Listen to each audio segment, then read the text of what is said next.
এক শকুনের বাচ্চা তার বাপের কাছে বায়না ধরল, বাবা আমি মানুষের মাংস খাবো।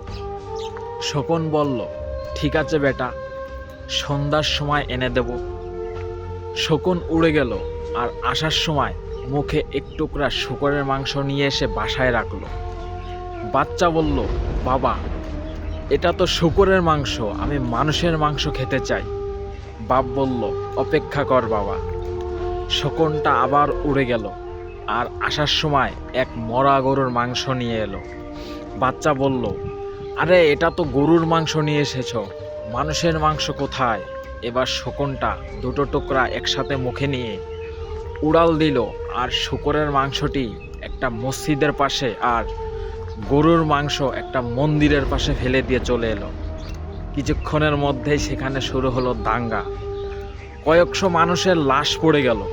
তখন গাছের ডাল থেকে নেমে বাপ বেটা মিলে খুব তৃপ্তিতে মানুষের মাংস খেলো।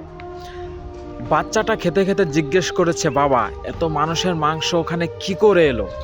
শকুন বলল, এই মানুষ জাতটাই এরকম, সৃষ্টিকর্তা এদেরকে সৃষ্টির সেরা জীব মানুষ হিসেবে সৃষ্টি করেছেন, কিন্তু ধর্ম আর রাজনীতির নামে এদেরকে আমাদের থেকেও হিংস্র বানানো যেতে পারে। বাচ্চা বলল, তুমি ধর্মকে ব্যবহার করলে কেন?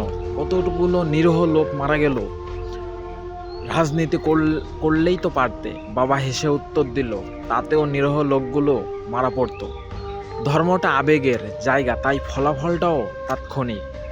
তুমি আজই খেতে চেয়েছিলে, রাজনীতিটা কুটিল এবং জটিল, এটি শুরু হতে সময় নাই কিন্তু আর থামে না। বাচ্চা বলল, তোমার অনেক বুদ্ধি বাবা। শকুন, আরে ধুর, এটা তো আমি মানুষের কাছ থেকে শিখেছি। এদের একটা অংশ যখন কোনো অনিষ্ট করার চেষ্টায় ব্যর্থ হয়, তখনই সহজ রাস্তা হিসেবে ধর্মকে ব্যবহার করা হয়।